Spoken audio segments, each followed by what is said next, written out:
الزمالك بطل الدوري بواسطه افضل شيكو بنزا في كل الشيكوهات اللي انا عرفتها في حياتي. الراجل ده احسن من شيكابالا، الراجل ده احسن من اي حد، من اي شي، اي حد اول اسمه شين الراجل ده احسن منه بكتير. الراجل ده احسن لاعب في افريقيا، بصاها لتاني احسن لاعب في افريقيا وقام حاططها جول في احسن خرم في افريقيا.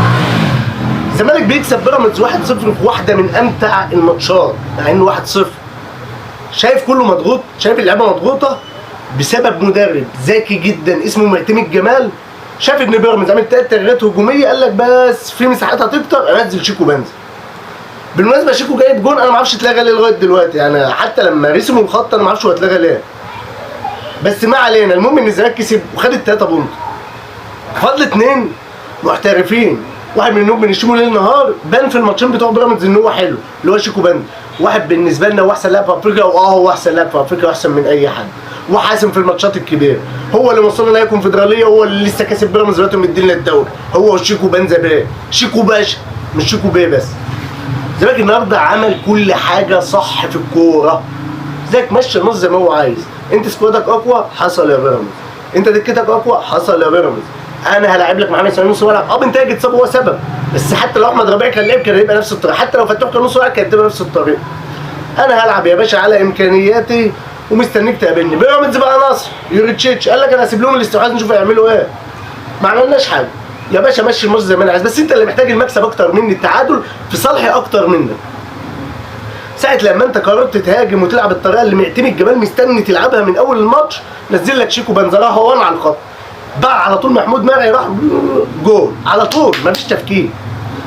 فالماتش مشى زي ما معتمد جمال عايزه بالظبط.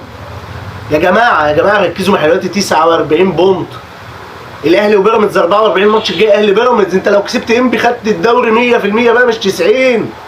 سيبك من 90% اللي بقولها، كسبت انبي انت خدت الدوري بنسبه 100%. مش مهم بقى ماتش اهلي على ماتش، مش مهم الماتشات الباقيه كلها. وارجع تاني وافكرك، انت الزمالك انت بيتعمل لك حساب حتى لو انت سكوادك ضعيف. يوريتشيتش عمل لك حساب من اول الماتش وكان سايب لك الاستحواذ عشان مش عايز ينفذ خطه كابتنك المدير الفني بتاعك. والله كان مرعوب ولاعيبتهم مرعوبه ومخضوضه، وبعد الجون انت ركبت كل حاجه، جبت الجون من هنا اول كره، بعدها مش عارفين يباصوا وانت واخد الكره وبتقطع وبتعمل، وجبت جون بعدها واتلغى، وما اعرفش ليه لغايه دلوقتي اتلغى، انا ما اعرفش هتسللوا على مين اصلا. بس ركزوا انتوا الزمالك، انتوا ما تخافوش، الفرقه الثانيه هي اللي تترعب وتبقى نازله خايفه قصادكم. اقسم بالله ده الصح. في حاجه بقى مضايقاني قوي يا كابتن معتمد بالله عليك، انا التبديل الوسخ بتاع ان انا اطلع عدي دباغ وانزل اي حد دي واسيب ناصر منسي في الملعب، دي جريمه اقسم بالله بالنسبه لي. انا اتخنقت من التبديل ده.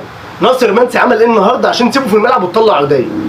مفيش والله، ما عمل اي حاجه، وتقيل موت واناني وما بيلعبش كوره لزمايله، وعايز كل كوره يشوطها وعايز كل كوره يجيبها جول، ومش ده اول ماتش، بقالنا يجي 60 ماتش في نفس الطريقه. عدي الدباغ احسن من ناصر منسي كلاعب كوره، احسن من ناصر منسي في التسديد، في على الارض بيعرف يعدي ويباصي ويصنع ويعمل كل حاجه، هو احسن من ناصر منسي بكتير. فعدي الدباغ لعيب كوره احسن، لعيب كوره احسن، هداف احسن، هداف احسن، كل حاجه هو احسن من ناصر، والله احسن من ناصر بكتير قوي كمان. وناصر غير مفيد في الماتشات التقيله، وناصر بطيء موت، عدي احسن منه. سيب عدي في الملعب وطلع ناصر، مش كل ماتش.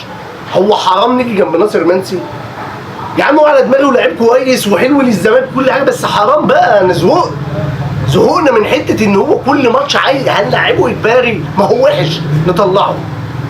عموما بعد كل ده يا كابتن معتمد، انت عامل اللي عليك وزياده وكل حاجه، بس دي النقطه السلبيه الوحيده اللي انا شايفها. بس ان شاء الله بعون الله نكسب انبي، نقول الدوري زملكاوي بنسبه 100% بقى مش 90% ولا حاجه، وان شاء الله بعون الله الدوري والكونفدراليه زملكاويه معاك يا كابتن معتمد.